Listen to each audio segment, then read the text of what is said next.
अस्सलामुअलैकुम रहमतुल्लाहि वबरकातुहू। जी हाँ दोस्तों, मैं एहतिशाम निज़ामी कासमी, आप देख रहे हैं उर्दू न्यूज़ इंडिया। दोस्तों आज एक खूबसूरत मंजर में दिखाने की कोशिश कर रहा हूँ। इस खूबसूरत मंजर के साथ साथ एक बड़ी अहम बात आपको बतानी है, इसलिए आप इस वीडियो को मुकम्मल देखिएगा। मैं इस वक्त देवबंद के अंदर मौजूद हूँ और ये देवबंद का कासमी कब्रिस्तान है। यहाँ पर बड़े बड़े अकाबिरीन आराम फरमा रहे हैं।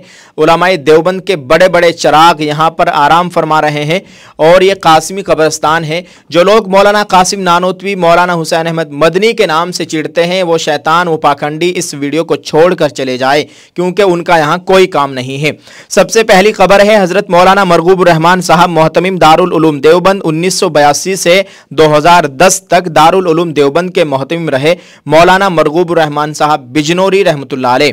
और सामने आप देख सकते हैं ये शेखुल हिंद हजरत मौलाना महमूद हसन देवबंदी रहमतुल्लाह अलैह की कब्र है, आप अपनी स्क्रीन पर देख रहे हैं।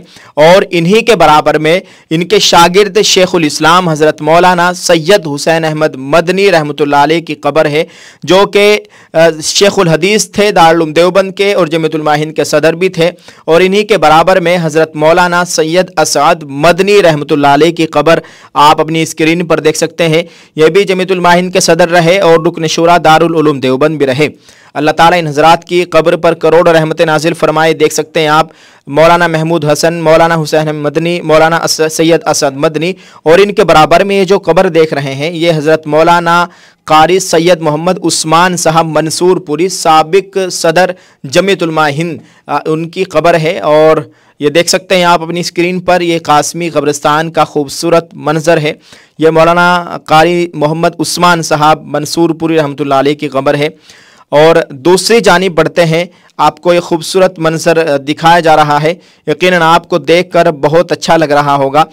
दूसरी जानिब बढ़ते हैं, ये सामने देखिए, ये मज़ार मुबारक हज़रत मौलाना मोहम्मद कासिम नानोतवी रहमतुल्लाह अलैह बानी दारुल उलूम देवबंद की कब्र है।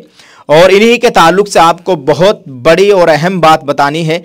इनके बराबर में हज़रत मौलाना मोहम्मद सालिम साहब कासमी साबिक मोहतमिम दारुल उलूम वक्फ देवबंद, और इनके बराबर में हज़रत मौलाना कारी मोहम्मद तैयब साहब साबिक मोहतमिम दारुल उलूम देवबंद, आप अपनी स्क्रीन पर देख सकते हैं माशाअल्लाह तबारकल्लाह। और इनके बराबर में हज़रत मौलाना मोहम्मद असलम साहब कासमी साबिक शेखुल हदीस व सदरुल मुदर्रिसीन दारुल उलूम देवबंद। दोस्तों आपको अब बात बतानी है मौलाना कासिम नानोतवी के ताल्लुक से। आप इस मंजर को देख रहे हैं, हज़रत मौलाना कासिम नानोतवी रहमतुल्लाह अलैह दारुल उलूम देवबंद के बानी थे। वो एक मरतबा हज के सफ़र पर तशरीफ़ ले गए। इस ज़माने में बहरी जहाज़ों के ज़रिए सफ़र होता था और रास्ते में कई कई महीने लग जाते थे। चुनांचे लोग रमज़ानुल मुबारक से पहले ही हज का सफ़र शुरू कर देते थे ताकि वक्त से पहले मक्का मुकर्रमा पहुँच जाए, और उन्होंने भी ऐसा ही किया।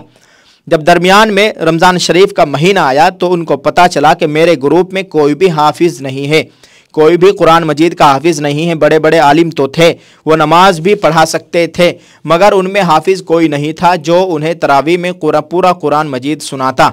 हज़रत मौलाना ने फरमाया, मुझे तो अच्छा नहीं लगता कि उलमा की इतनी बड़ी जमात हो और वह आखिरी सूरतों से तरावी पढ़े, लिहाजा वो रोज़ाना दिन के वक्त एक पारा याद कर लेते और रात को तरावी के अंदर सुना देते। उधर रमज़ानुल मुबारक मुकम्मल हुआ और इधर इनके कुरान मजीद का हिफ्ज़ मुकम्मल हुआ।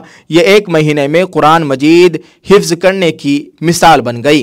दोस्तों ये खूबसूरत बात आपको बताई है मौलाना कासिम नानोतवी रहमतुल्लाह अलैह ने सिर्फ और सिर्फ एक महीने में कुरान मजीद का हिफ्ज़ मुकम्मल किया था। आप इस वीडियो के ताल्लुक से क्या राय रखते हैं, कमेंट में लिखकर ज़रूर बताइएगा और इसको शेयर ज़रूर कर दीजिए। जज़ाकल्लाह।